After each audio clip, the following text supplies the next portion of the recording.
Bienvenue. Bienvenue à chacun, à chacune pour cette nouvelle série des histoires du dedans.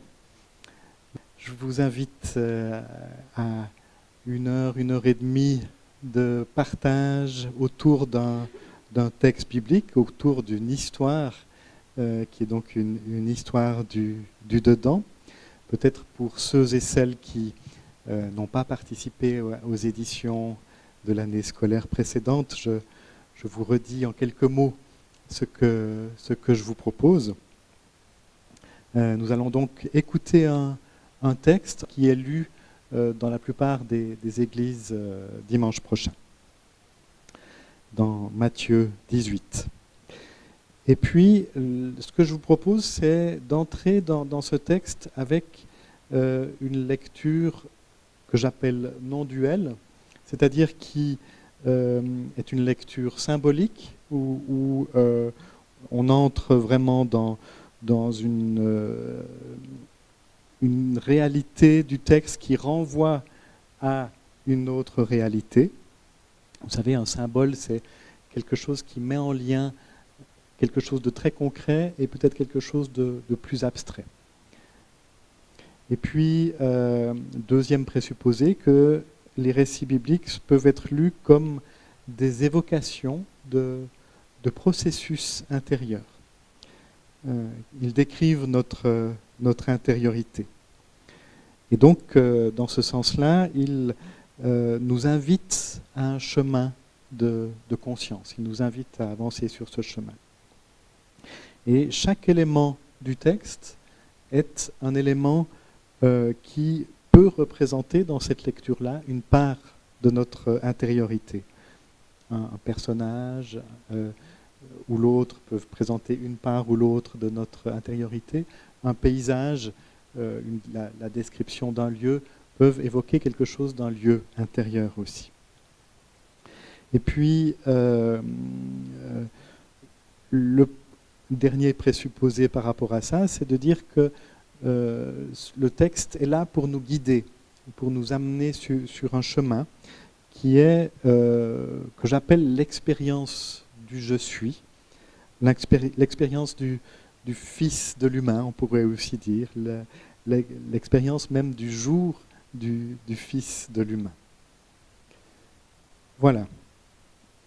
Donc vous avez compris, ce n'est pas un temps d'exégèse, ce n'est pas un temps d'étude à proprement parler, mais plutôt un temps de cheminement intérieur et d'expérience pour que ce texte devienne vraiment un chemin d'ouverture. Voilà. Et pour entrer dans cette démarche, si vous le voulez bien, je vous invite à nous poser dans le silence pour que notre être et nos oreilles en particulier puissent être vraiment attentives, que tout notre corps puisse accueillir ce qui nous est donné comme chemin aujourd'hui. Donc je vous invite, que vous soyez chez vous ou ici, à prendre une position qui vous permet de rester immobile, faire savoir à votre corps que c'est maintenant le temps de l'écoute, et puis à descendre gentiment dans le silence.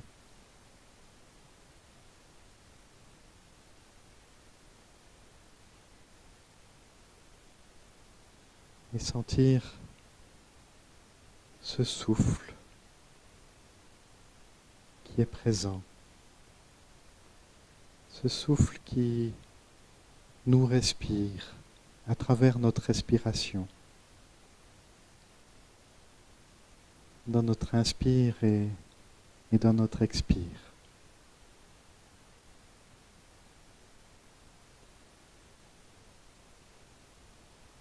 Comme s'il me donnait un rythme pour accueillir une présence.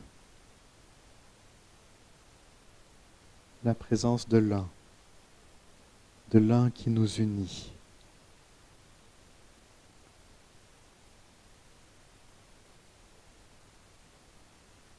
Oui, c'est le moment, après cette journée, d'accueillir en nous ce je suis, cette présence qui est là au-dedans de nous, mais qui m'a peut-être été un peu difficile de sentir durant la journée.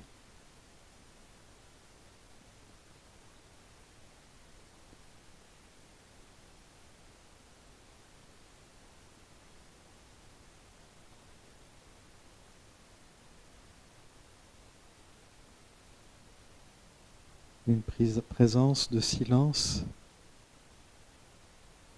mais qui veut pourtant me dire quelque chose, me dire des paroles silencieuses à mon cœur, des paroles qui me feront avancer sur mon chemin, une parole qui m'aidera peut-être à progresser là où j'en suis sur mon chemin, à accueillir mes difficultés, à être désencombré. Une parole aussi peut-être qui m'aidera à y voir clair, à être simple, à accepter ce qui est.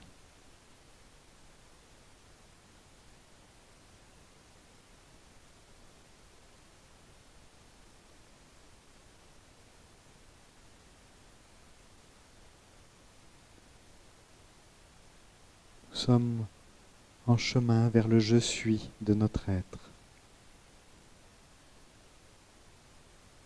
Et pour cela, il suffit d'écouter,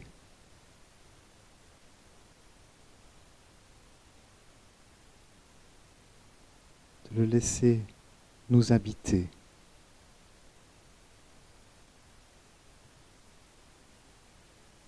de faire confiance à celui qui est en moi plus grand que moi, plus aimant que moi,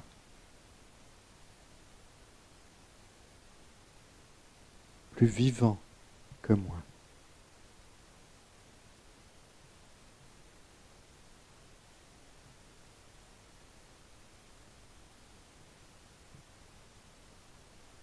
Nous laisser être dans sa présence.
voile au-delà de tout et l'au-dedans de nous.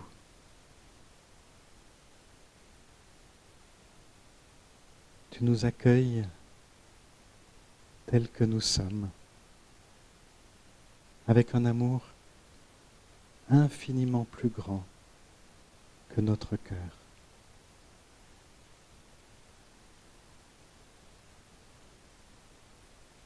Tu nous aimes.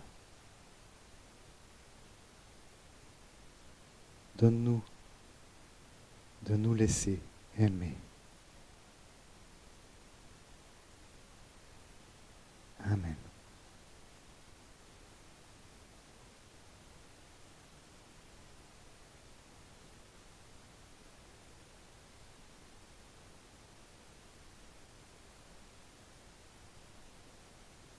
Je vous invite maintenant à entrer dans ce texte. Donc ceux qui sont ici, vous l'avez sous les yeux.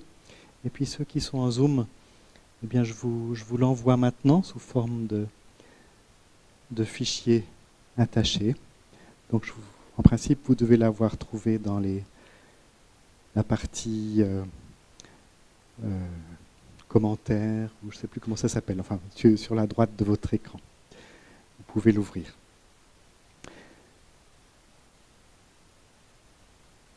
Je vous invite donc à entrer dans ce texte. Je vais le lire une première fois, et ce sera une première rencontre avec toutes nos parts, avec toute notre intériorité, avec tout ce qui se passe au-dedans de nous, avec nos mouvements intérieurs. Et peut-être que c'est un texte qui va éveiller notre curiosité, qui va peut-être nous donner de la joie, ou peut-être qui va aussi réveiller un certain nombre de résistance, voire de colère. Voilà, c'est souvent comme ça en fait avec les textes. Hein. Ça réveille des choses qui peuvent être très diversifiées. Et surtout que ce texte évoque la difficile question du pardon, qui réveille évidemment en nous la question du mal subi, que nous pouvons avoir subi. Nous avons peut-être été victimes d'une agression, ou en tout cas de blessures, de trahison, de traumatisme, qui peuvent nous paraître parfois impardonnables. Et alors, se pose donc la question, est-ce que le pardon est possible? Est-ce qu'il est même un devoir, comme on le pense parfois? Et puis après le mal subi, il y a le mal commis. Nous pouvons aussi être parfois dans la position de celui qui commet, celle qui commet le mal, pour des offenses que nous aurions commises volontairement ou non. Et puis peut-être que suite à cela, il y a encore en nous un cortège de culpabilité. Vous voyez qu'au fond, autour de ces mots, il y a beaucoup de choses assez délicates à aborder. Voilà, donc je vous invite à écouter ce texte une première fois. Et puis à être attentive à ce qui se passe au-dedans de vous. Pierre s'approcha de Jésus et lui demanda : « Seigneur, combien de fois pardonnerai-je à mon frère s'il fait ce qui est mal envers moi? Jusqu'à 7 fois ? » « Non, dit Jésus, je ne te dis pas jusqu'à 7 fois, mais jusqu'à 70 fois 7 fois. » À ce sujet, voici à quoi ressemble le royaume des cieux. Un roi décida de régler ses comptes avec ses serviteurs. Il commençait à le faire quand on lui amena un qui lui devait une énorme somme d'argent. Cet homme n'avait pas de quoi rembourser. Aussi son maître donna-t-il l'ordre de le vendre comme esclave, et de vendre également sa femme, ses enfants et tout ce qu'il possédait, afin d'être remboursé. Le serviteur se prosterna aux pieds du maître et lui dit : « Prends patience envers moi, et je te rembourserai tout. » Pris de compassion, le maître de ce serviteur le laissa partir et annula sa dette. Le serviteur sortit et rencontra un de ses compagnons de service qui lui devait une petite somme d'argent. Il le saisit à la gorge et le serrait à l'étouffer en disant « Rembourse ce que tu me dois ». Son compagnon de service se jeta à ses pieds et le supplia « Prends patience envers moi et je te rembourserai ». Mais l'autre refusa. Bien plus, il le fit jeter en prison jusqu'à ce qu'il rembourse ce qu'il devait. Quand les autres serviteurs virent ce qui était arrivé, ils furent profondément attristés et racontèrent tout à leur maître. À ce moment, le maître fit venir ce serviteur et lui dit « Mauvais serviteur, j'ai annulé toute ta dette parce que tu m'as supplié. Ne devais-tu pas toi aussi avoir pitié de ton compagnon de service comme j'ai eu pitié de toi ?» Le maître était en colère et il envoya le serviteur aux travaux forcés jusqu'à ce qu'il ait remboursé tout ce qu'il devait. Et Jésus ajouta, « C'est ainsi que mon Père qui est au ciel vous traitera, si chacun de vous ne pardonne pas à son frère ou à sa sœur de tout son cœur. »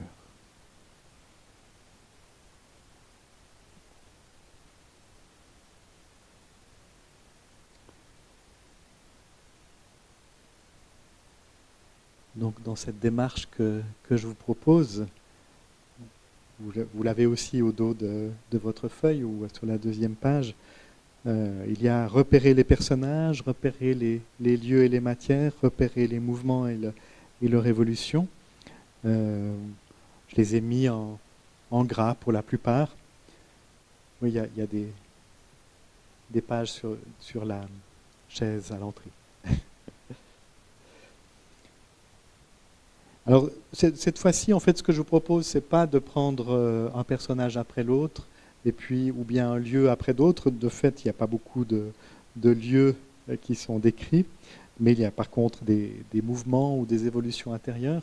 Cette fois-ci, je vous propose de tout prendre en même temps et d'aller directement vers une interprétation pour jongler avec ce texte, jongler avec ces mots, et de faire un peu tout en même temps.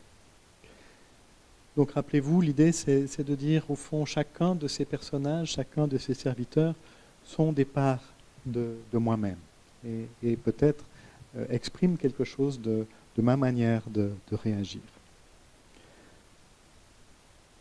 Donc si vous le voulez bien, allons-y directement avec d'abord ce dialogue entre le disciple Pierre et Jésus. Donc Pierre s'approche de Jésus. Jésus, on pourrait dire, c'est la présence du je suis pour Pierre, mais pour nous aussi. Et cette présence qui est au-dedans de nous. On pourrait dire aussi la source de mon être. C'est cet endroit en moi qui est comme le fond de l'océan, pour donner une image. À cet endroit de moi, tout est silence, tout est présence, tout est vérité, joie, compassion, unité, lien avec tout ce qui existe. Un lieu, en fait, où si je suis dans ce lieu du je suis, Jésus en moi, où en fait je ne cherche plus rien, parce qu'il n'y a plus rien à chercher, où il n'y a plus de volonté, de revendication.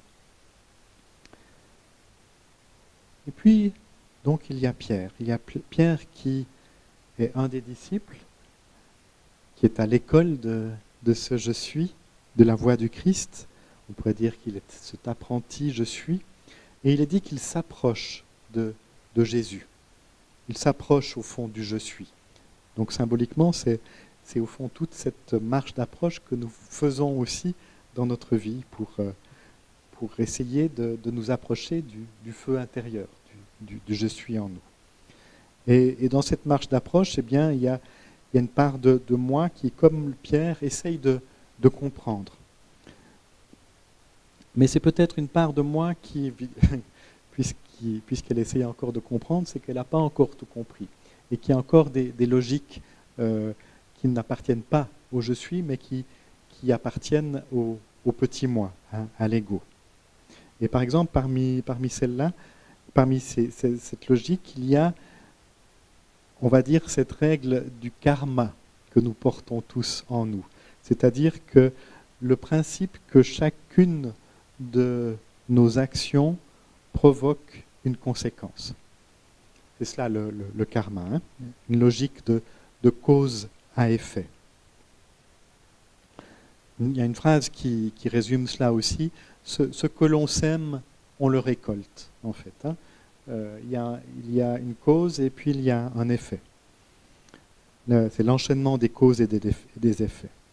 Alors c'est pas inintéressant, hein, parce que ça vient chercher quelque part notre responsabilité. Quand nous posons un acte, quand nous disons quelque chose, eh bien il y a un effet et nous en portons la responsabilité. Mais c'est là que vient la question du pardon. Et peut-être que Pierre est en train de commencer à comprendre quelque chose du pardon. Peut-être qu'il a déjà entendu des paroles de Jésus sur le pardon, et il a peut-être déjà compris que le pardon est comme un art, celui d'accepter l'autre tel qu'il est, tel qu'elle est, de même lui donner le droit à l'erreur, de lui permettre d'être une créature faillible et infaillible, et imparfaite, justement. Et peut-être aussi de se considérer soi-même comme je suis, avec mes imperfections, avec un droit à l'erreur. Donc d'entrer peut-être même dans un pardon à soi-même, déjà, mais on y reviendra. Et peut-être que Pierre a déjà compris que pardonner, ça ne veut pas dire excuser ou simplement justifier n'importe quoi, mais que c'est plutôt avoir assez d'amour pour comprendre qu'effectivement, n'importe quoi, ou c'est-à-dire le mal, peut arriver. L'erreur peut arriver.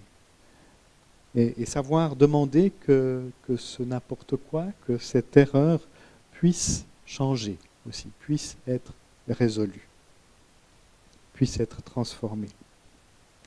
Mais voilà, peut-être que Pierre, c'est ce que j'imagine, hein, a déjà compris, commencé de comprendre cela, mais il reste encore dans la logique de son petit moi qui a besoin d'une règle simple, simplement applicable. Et il cherche donc à négocier cette règle avec Jésus. Combien de fois? Combien de fois est-ce qu'il faut pardonner? Et on sent que, comme souvent dans une règle qui est appliquée à la lettre, il n'y a pas tellement d'espace pour l'amour et la compassion dans cette question-là. Hein. C'est l'application stricte, en fait, hein, qu'il cherche. Et combien de fois, il parle de 7 fois, je pense que pour lui, ça devait déjà être énorme, en fait. Hein.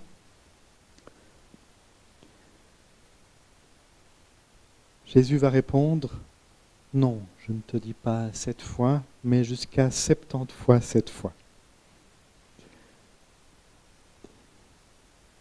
En d'autres termes, à l'infini.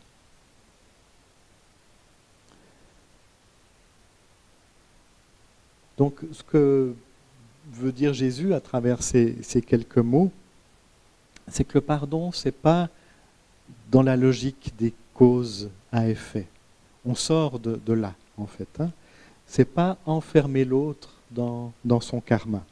Ce n'est pas l'identifier à ses fautes, mais c'est lui pardonner, justement. C'est aller au-delà de ses actions, de ce que je vois de lui. Le pardon, c'est donc la possibilité de sortir de cette chaîne de cause à effet et de ne pas identifier l'autre ou de ne pas identifier soi-même aux actes du passé. Et donc, d'une certaine manière, le pardon ouvre notre être, nous libère du passé et nous ouvre l'avenir. Ça nous ouvre à plus que nous. Et donc 70 fois 7 fois, donc à l'infini, ça se rapporte à à l'infini de l'amour, à l'infini du cœur, à l'infini de la miséricorde. L'amour ne peut pas être comptabilisé, sinon c'est tout simplement plus l'amour. Un amour qui serait limité, qui serait conditionnel, n'est plus de l'amour. Peut-être que, qu'en m'entendant parler comme ça, vous dites oui, c'est bien gentil, c'est bien joli ce qu'il dit, mais c'est tellement difficile à vivre, c'est tellement difficile à appliquer. Et c'est vrai que le pardon n'est pas naturel. Je ne peux pas demander en fait à mon ego, à celui qui s'occupe de ma survie en moi, de le faire, de pardonner. Pour lui, il est normal que nous ne pardonnions pas à ceux qui nous ont calomniés, à ceux qui nous ont peut-être même détruits, ou que nous ne pardonnions pas même à ceux qui détruisent les autres. Ce qui est normal pour notre ego, ce qui est même sain et naturel, c'est plutôt la loi du talion, œil pour œil et dent pour dent. Là, il y a une logique, en fait. Mais parce que c'est une logique de survie, au fond. On a besoin de ça pour survivre. Ou bien, et parfois, il y a des gens qui disent, pourtant, c'est bon, j'ai pardonné. Mais peut-être qu'on oserait leur demander à partir de quelle part de leur être, en fait. Est-ce que c'est vraiment de tout leur être, de tout leur cœur, pour reprendre les mots qui finissent ce texte, ou est-ce que ça n'a pas été un peu forcé en eux? Peut-être qu'il y a une part d'eux-mêmes qui a été capable de passer par-dessus le mal subi. Mais on le voit assez souvent, quelque temps plus tard, la même personne va dire oui, bon, il y avait une partie de moi qui avait pu pardonner, mais au fond, il y a une autre partie de moi, je le sens maintenant, qui n'y arrive pas encore. Ou que le cœur n'y était pas, en fait. Donc, pour pardonner, il faut faire appel en nous à plus grand que nous, à plus grand que notre petit moi. Qui peut pardonner si ce n'est Dieu seul? Donc pardonner, ça demande au fond un décentrement total par rapport à notre ego, par rapport aux logiques de notre ego. Pardonner ne peut être donné qu'à partir d'un autre endroit de moi, celui de l'être, celui du je suis. On va dire dans un soi plus grand que notre moi, dans un cœur plus grand que notre cœur. Donc à partir d'un lieu où j'ai pu sortir de mon identification à l'ego, où j'ai pu accepter ce qui est, où j'ai pu sortir de mes attachements à l'idée d'être victime ou coupable, d'un endroit où je peux vivre l'amour de manière inconditionnelle, et d'un endroit où j'ai pu peut-être lâcher prise par rapport à mes ressentiments et mes rancunes. Vous voyez que tout ça, c'est pas ma petite volonté qui peut y arriver. C'est un autre endroit en moi qui peut m'offrir cela. En d'autres termes, le pardon nous fait entrer dans un processus qui nous met au-delà de nous-mêmes, qui nous fait participer à quelque chose d'une qualité de Dieu, qui nous fait participer même à la nature de l'être de Dieu. Et d'une certaine manière, quand nous pardonnons à partir d'un autre endroit, de cet endroit du je suis en nous, nous devenons non seulement des fils d'hommes et de femmes, des filles d'hommes et de femmes, mais des fils et des filles de Dieu, en fait. Donc il y a quelque chose d'une révélation de notre être profond qui peut se faire à travers le pardon, quand on le fait à partir du bon endroit. Et ensuite, le pardon peut, quand il est vécu de cette manière-là, revenir guérir en nous ce qui est blessé. C'est comme un médicament aussi, le pardon. Comme peuvent l'être, par exemple, le Notre Père, ou certains ont l'habitude de prononcer le prologue de Jean, ou bien comme peut l'être l'Eucharistie et la Sainte Seine aussi. De ces médicaments qui, quand on les pratique, quand on les prend, quand on s'y exerce, viennent guérir quelque chose au-dedans de nous. Voilà, donc est-ce que je peux rentrer dans ce je suis qui pardonne au-delà de ce que mon ego peut faire? Mais voilà, tout ceci, c'est compliqué à expliquer avec des mots. Et peut-être que vous sentez, quand vous m'écoutez, qu'il y a certains mots qui rentrent par une oreille et qui ressortent aussitôt par l'autre, sans être passés vraiment par le cœur, par l'intégration, par les profondeurs.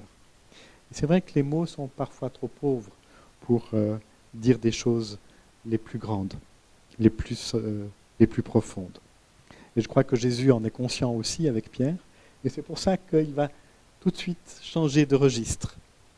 On est resté longtemps sur le petit échange entre Pierre et Jésus, et on va aller plus vite sur cette parabole en fait que Jésus va raconter. Donc il raconte une histoire, comme le font d'ailleurs beaucoup d'autres rabbins, beaucoup d'autres enseignants de l'époque, des histoires qui semblent assez simples peut-être au premier abord, mais qui s'adressent avant tout à notre cœur en fait, où on peut peut-être beaucoup plus qu'une explication se sentir concerné. Et le mot parabole qu'on peut appliquer à cette histoire vient du grec parabolé qui veut dire comparaison en fait. Donc c'est comme quand on dit une image vaut mieux que 1000 mots, eh bien on va pouvoir à partir de cette histoire, à partir de cette image, comparer avec ce que je vis de manière beaucoup plus claire. Voilà, donc de quelle histoire est-ce qu'il s'agit? Un roi décida de régler ses comptes avec ses serviteurs. D'ailleurs, dans les paraboles, c'est très souvent des histoires de rois ou de maîtres et de serviteurs. Donc il règle ses comptes avec ses serviteurs, et moi je pense que ce que Jésus veut évoquer là, c'est de manière, il personnalise au fond la vie en nous. Parfois on a l'impression que la vie veut régler ses comptes avec nous qui sommes les serviteurs, les servantes de la vie. En tout cas, c'est peut-être comme ça que nous le voyons à partir de notre conscience ordinaire. La vie veut régler ses comptes avec nous. C'est peut-être pas comme ça que la vie est en réalité, mais c'est comme ça que nous la ressentons. Et je crois que Jésus reprend au fond cette perception dans cette histoire. Parfois nous disons, en fait, dans ma vie, j'ai pas décidé grand-chose, c'est la vie qui a décidé pour moi, dans mon existence, je n'ai pas décidé grand-chose. C'est elle qui m'a envoyé tel et tel événement, telle et telle épreuve, telle et telle décision que j'ai dû prendre, en fait. Et donc, nous nous sentons aussi un peu comme ces serviteurs par rapport à la vie. Nous ne décidons pas ce que nous pouvons faire ou pas faire, mais nous sommes plutôt à son service. Nous lui obéissons. C'est comme ça que nous nous ressentons. Donc, la vie règle ses comptes avec les serviteurs que nous sommes. Et parmi eux, un serviteur, une part de nous-mêmes, qui devait une très grosse somme d'argent. De fait, c'est une énorme somme d'argent. Il faudrait des millions d'heures de travail pour y arriver. Et il y a peut-être une ou des parts en nous qui, comme ce serviteur, se sent redevable. Nous avons énormément reçu des autres, de nos parents, de nos conjoints ou de la vie en général. Et nous pensons être redevables. Nous avons l'impression de devoir redonner ce qui nous a été donné. Et alors, nous pouvons aussi nous sentir coupables vis-à-vis de la vie parce que nous ne savons pas, nous n'avons pas la possibilité de rendre ce que la vie nous a donné. À cause de toutes sortes de choses, hein, peut-être de choses qui ne nous ont pas été données pour qu'on puisse rendre, justement. Et donc, de fait, cet homme n'avait pas de quoi rembourser.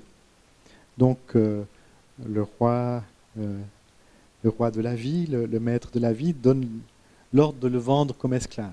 Et parfois, c'est ce que nous ressentons, hein, d'être esclave même de la vie. Non seulement serviteur, mais carrément obligé d'obéir à tout point de vue. Et tout y passe finalement, hein, tout ce qu'il possédait. Et à ce moment-là, le serviteur se prosterne aux pieds du maître et lui dit « Prends patience envers moi ». Il demande patience, il demande compassion, il demande la pitié, en fait. Hein. Et peut-être que parfois, nous avons besoin de demander pardon aussi à la vie, de ne pas y goûter suffisamment, de ne pas avoir su être suffisamment heureux avec ce qui m'avait été donné, d'être peut-être triste, insupportablement triste. Donc parfois, c'est aussi important de demander pardon de nous, de ne pas avoir aimé la vie dans la forme limitée et corporelle qui m'est donnée. Ou parfois, on s'est simplement fermé, ou on a refusé d'être aimé, en fait, hein, refusé d'être aimé par la vie. Et peut-être que le maître a senti tout cela, a senti à travers cette demande de pitié, c'est aussi cette demande de pardon à la vie. Et il est pris de compassion. Il est pris aux entrailles. Et je trouve très touchant de voir que peut-être que c'est à ce moment-là que le serviteur comprend que ce maître, que la vie l'aime. Et qu'il l'aime d'une manière infinie, puisque sa dette était quasiment infinie.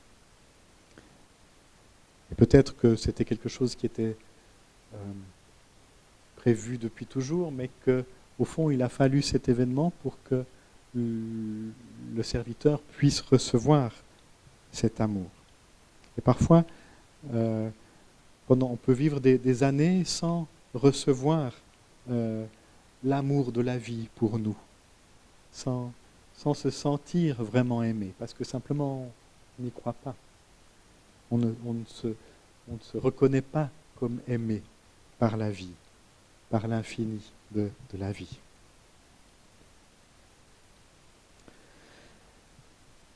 Mais bon, en l'occurrence, cet homme, visiblement, n'est pas touché, malgré tout, par cet amour.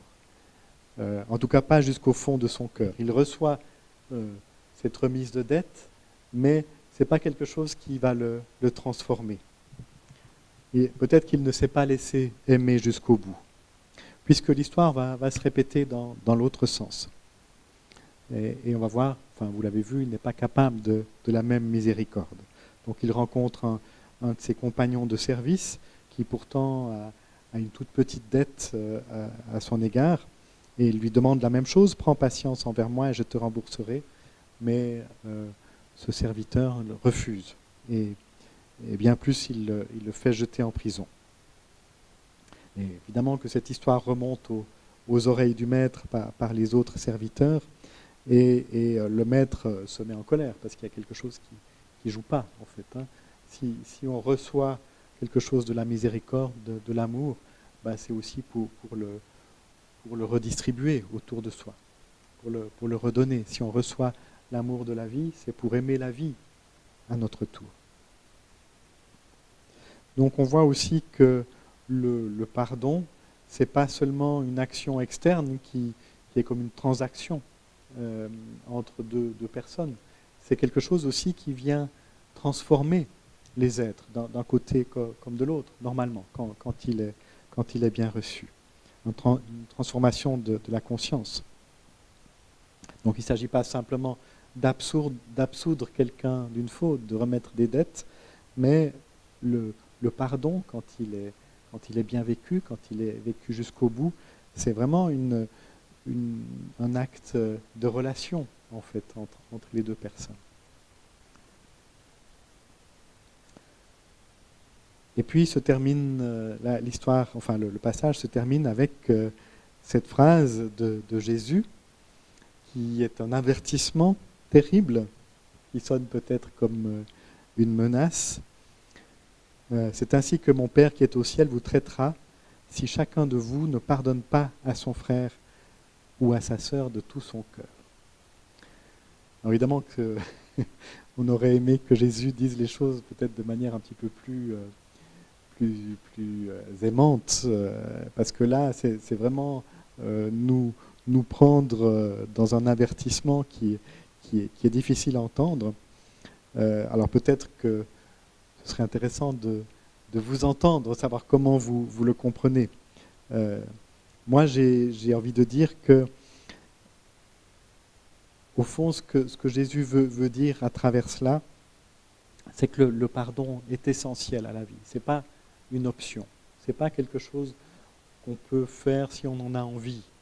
C'est quelque chose qui est à vivre. Parce que le non-pardon, justement, quand il n'existe pas, est contre la vie. Il empoisonne notre vie et il empoisonne la vie des autres. Il y a quelque chose qui reste bloqué, qui reste enfermé, qui nous aliène et qui aliène la vie des autres.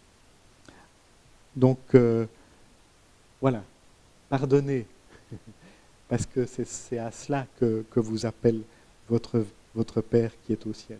Rejoignez ce lieu du je suis en vous qui a cette force en vous de pardonner. Parce que c'est ça qui vous permettra de rester en vie. Peut-être que ça ne sera pas reçu par l'autre personne. Mais au moins, la vie en vous va circuler.